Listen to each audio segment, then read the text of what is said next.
All right, so given a set of vectors, a linear combination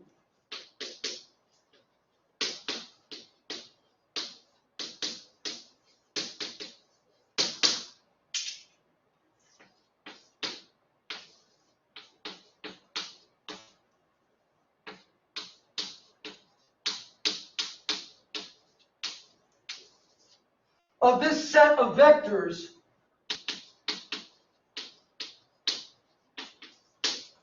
is a sum of scalar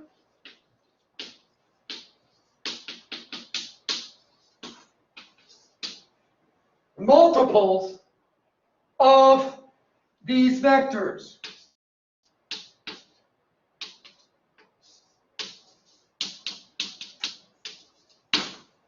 Okay? Span of a set of vectors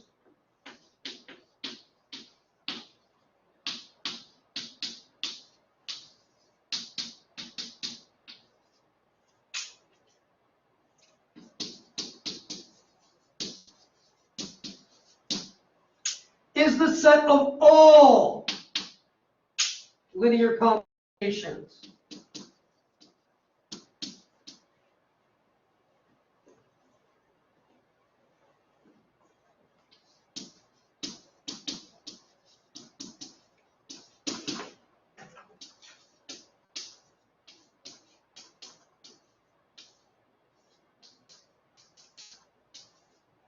Of this set.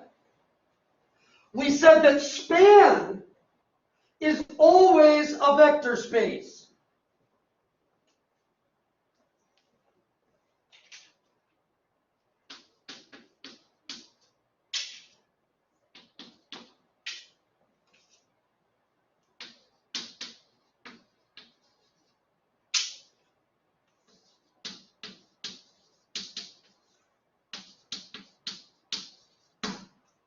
And we said that a set of vectors that spans a given vector space is called a spanning set for that vector space.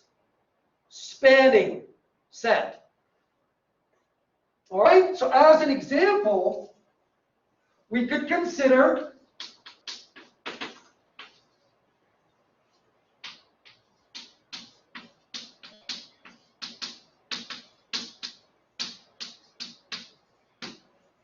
this set of vectors, cosine squared t, sine squared t, and 1.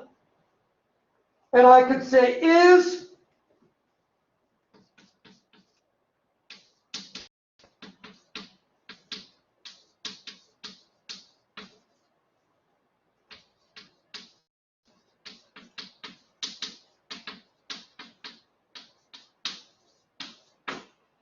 sine t an element of the span of these three vectors. So this question is equivalent to the question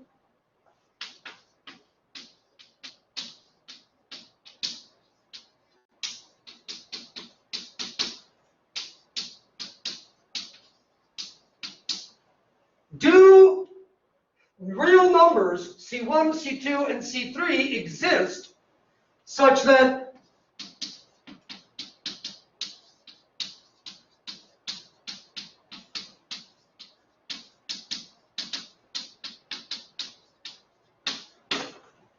sine t is equal to C1 cosine squared t plus C2 sine squared t plus C3 times 1. All right? Now, in order to answer this question, one way that we can do it is by relying on our knowledge of functions sine squared t, cosine squared t, and sine t. All right? Thinking if we've ever seen a relationship of this form that works for all t. That's one way that we could do it. But sort of a more general way lies in us looking at different values of t, plugging in different values, because if this equals that, then it needs to do so for all values of t. So let's try a couple of different values of t. T equals 0 gives us 0 equals c1 plus c3. T equals pi over 2 gives us 1 equals c2 plus c3.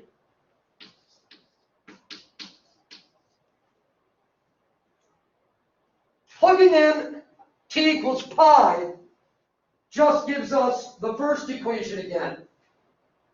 But t equals 3 pi over 2 gives us this.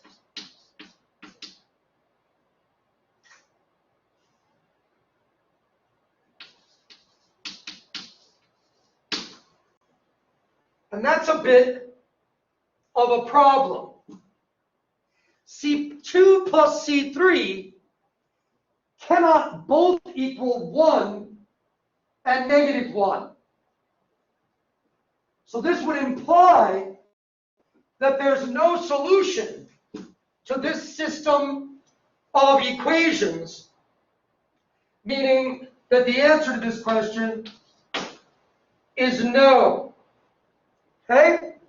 So we see in this way something that we're going to take advantage of later on, in that even in this more general situation where we're looking at vectors that are functions of t, still, because there are only 3 elements in this spanning set, questions like,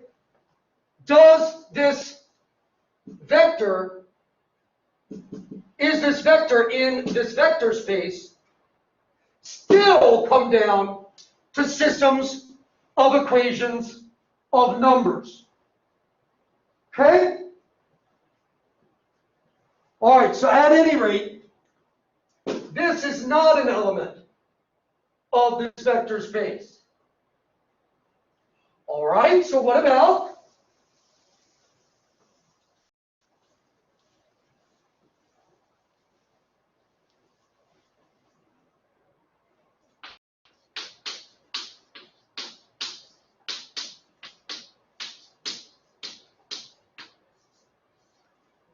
cosine 2t?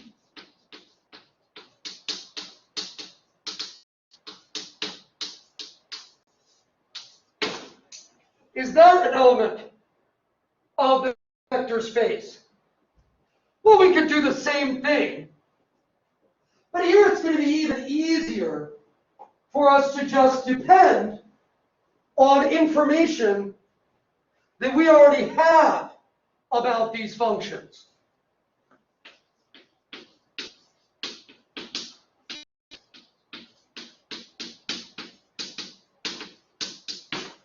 Cosine 2t is equal to cosine squared t minus sine squared t.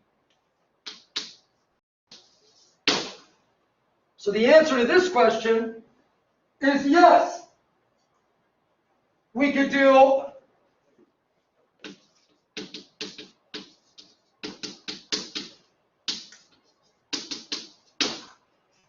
C1 equals 1, C2 equals negative 1, and C3 equals 0. But of course, somebody else could come along and say, well, wait a minute.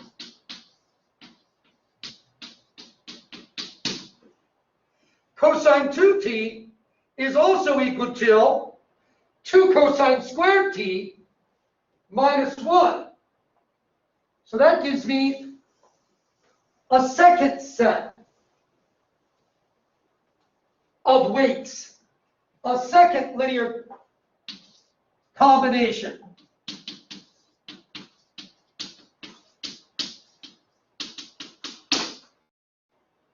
that gives the same vector.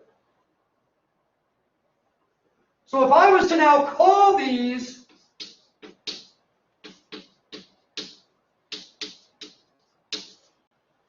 V1, V2, and V3, what we've just discovered is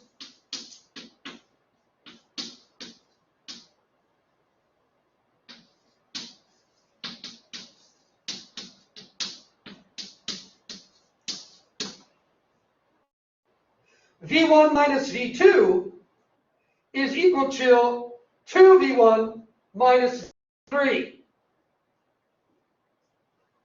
So now if I move everything over to the left side of this equation,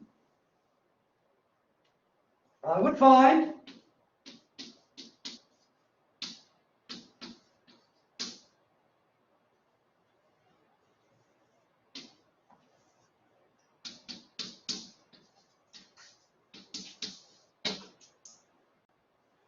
minus V1 minus V2 plus V3 is equal to 0. Now, we can always get 0. As I said, span of anything is always a vector space. So it's not surprising that we have a linear combination that gives us 0. What's surprising is that this is a non-trivial linear combination that gives us 0. We can always get 0 just by multiplying the first vector by 0, the second vector by 0, the third vector by 0, and adding them up. The trivial linear combination.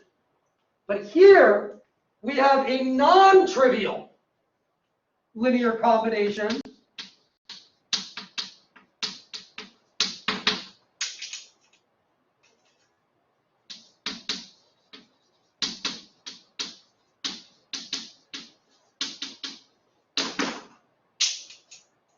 giving 0.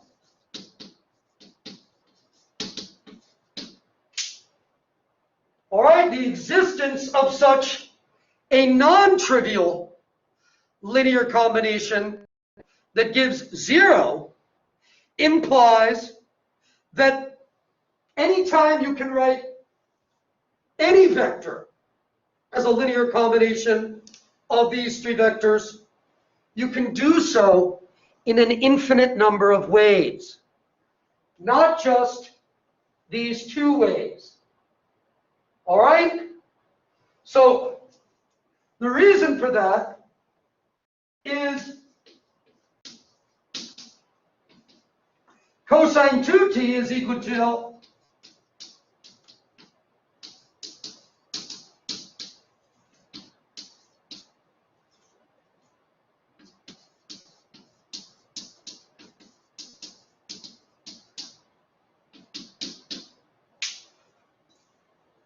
this.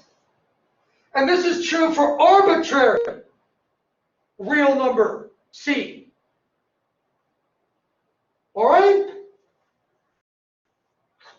So I can modify the coefficients like this.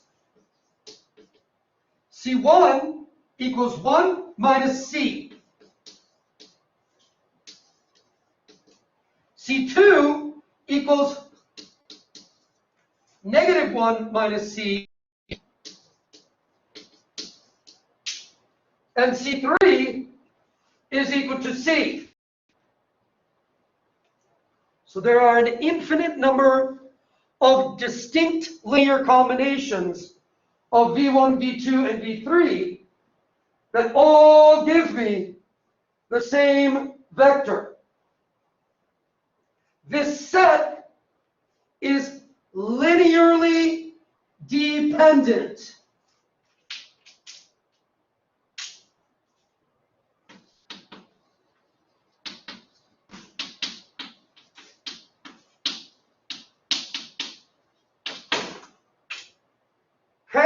It's a linearly dependent set, which essentially means that I don't need all of the vectors. Okay? It means I could get away with using fewer vectors. I could just say span of cosine squared t and sine squared t, and I don't need to include the 1. Okay? So since there's an infinite number of different ways of writing each linear combination, that puts us in a difficult spot. We don't really want it to be the case that there are an infinite number of ways to express each vector in the span. We'd rather there be only one way. Okay? As we see here, anytime there's a non-trivial linear combination of our vectors that is 0, we'll always have an infinite number of ways to write any vector in the span. So what we'd like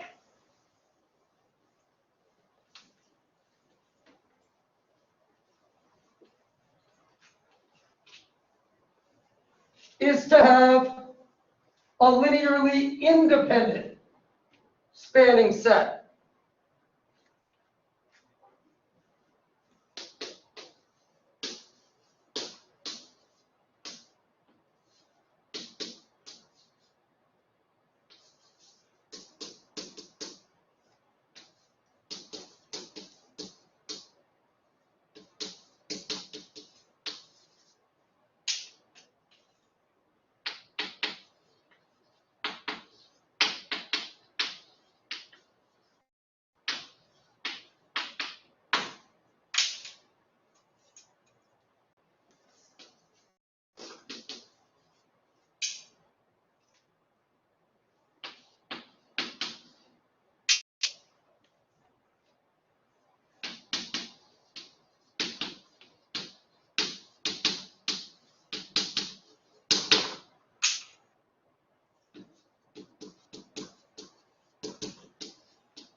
Arbitrary set UK, where k runs from 1 to r, is said to be linearly independent if the only linear combination giving 0 is the trivial one. So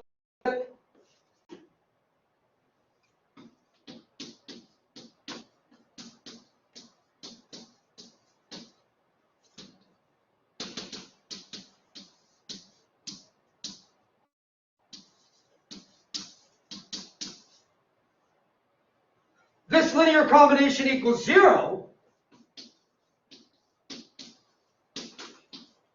implies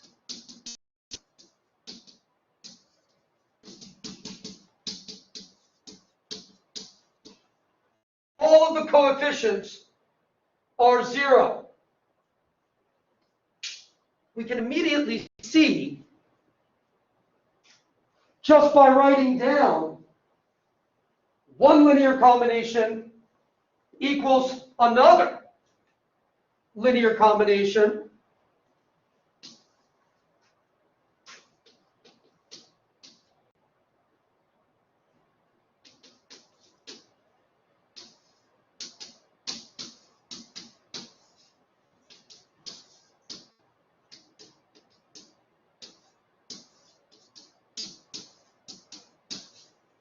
if these two are equal, then we can add the additive inverse of this one to both sides of the equation. Use the commutative, associative, and distributive properties to rearrange the sum and write it like this.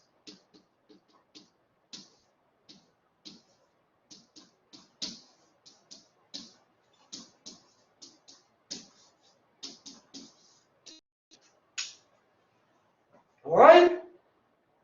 So if these two linear combinations give the same vector, then that means that this linear combination gives 0. If the set is linearly independent, that implies that AK minus BK equals 0 for all K, so AK equals BK. And the linear combination is unique. Okay? So now we see that what we really want in order to characterize a space is a linearly independent spanning set.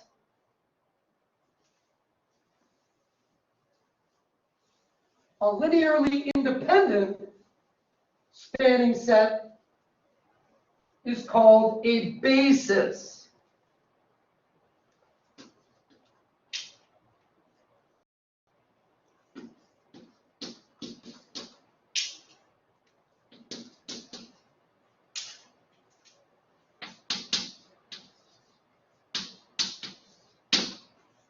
Oops.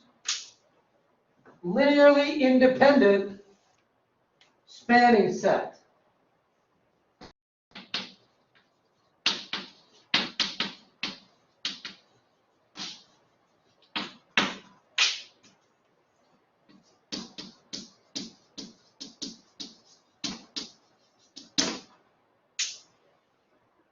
All right? Now, it is intuitively somewhat obvious that you cannot have a spanning set with fewer elements than a basis. Okay? So let's suppose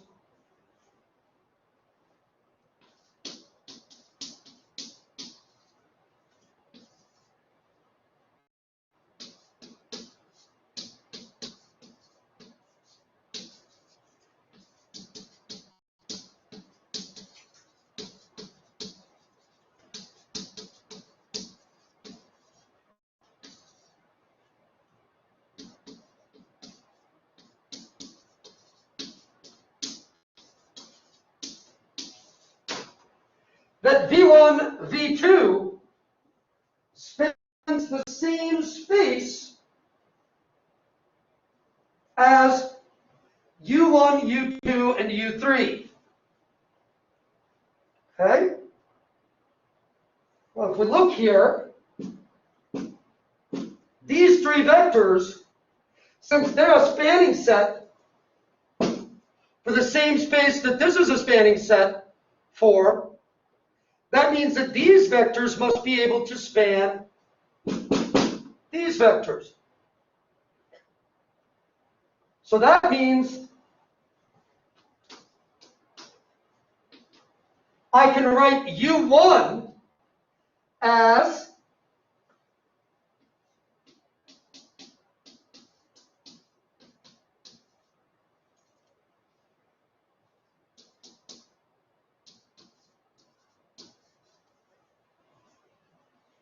B1, 1, V1 plus B2, 1, V2.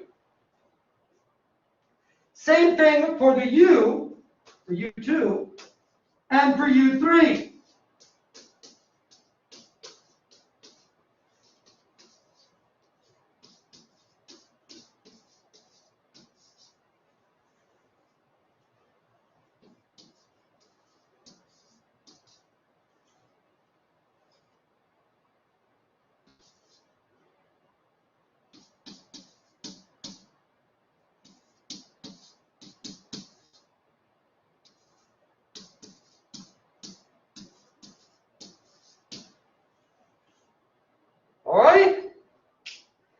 And now I can ask, is this set linearly independent? Is it possible for this set to be linearly independent?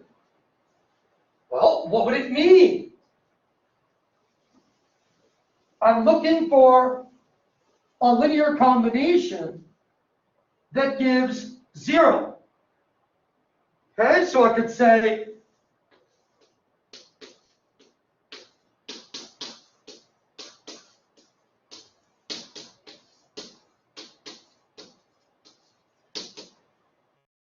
C1U1 plus C2U2 plus C3U3 is equal to C1, and then I could plug this in,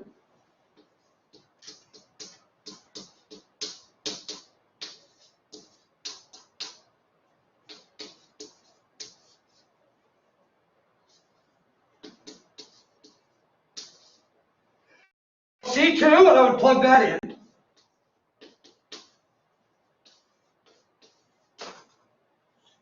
plus C3, and I would plug the last one in.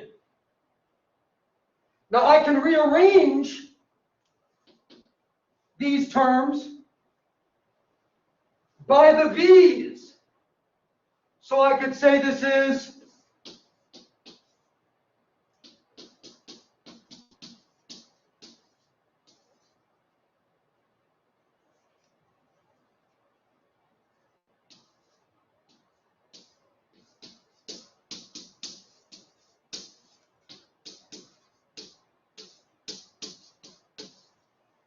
that one plus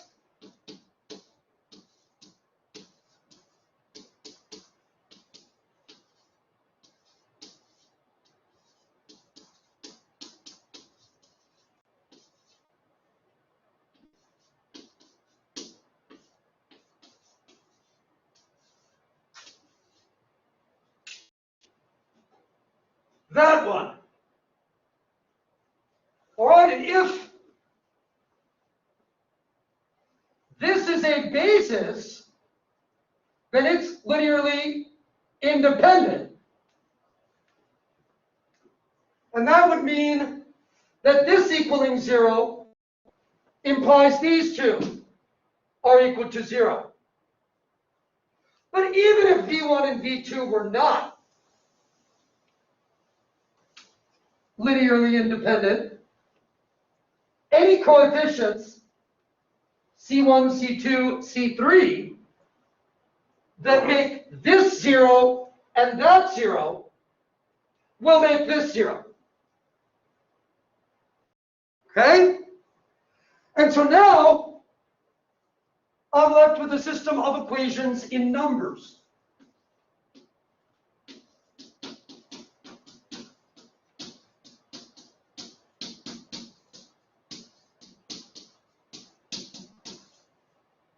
That equals 0.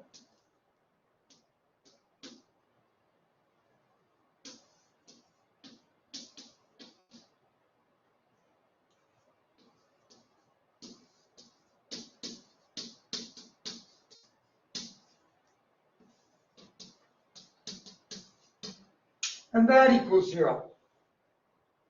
This is a system of 2 equations in 3 variables. Now I understand this analysis looks very complicated because I have to have all these general terms here. But remember, the B's just represent the linear combination that gives each of the U's. So the B's are like known, okay? The C's are the unknowns. This is 2 equations in 3 variables. So it must either have no solutions or infinitely many solutions. However, there are definitely solutions because I could take C1, C2, and C3 as 0. And that would give me a solution. So that means that there must be infinitely many solutions. what we find is that given that a set of two vectors spans a certain vector space, every set of three or more vectors in that vector space is linearly dependent.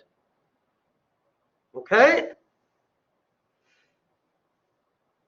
Extending that, if a set of R vectors spans a vector space, then every set of R plus 1 or more vectors in that vector space is linearly dependent.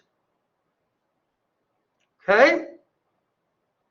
So that leads us to the idea that the number of vectors in a linearly independent spanning set, a basis, has some meaning to a vector space.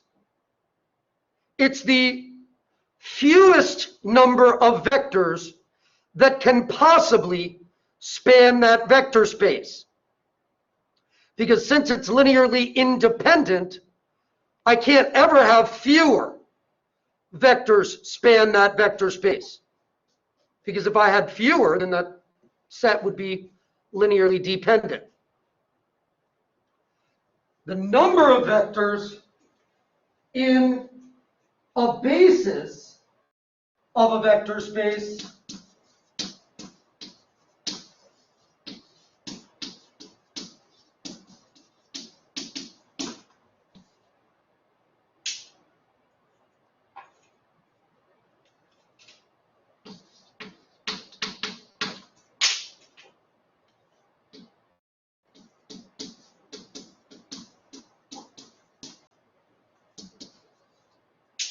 is called the dimension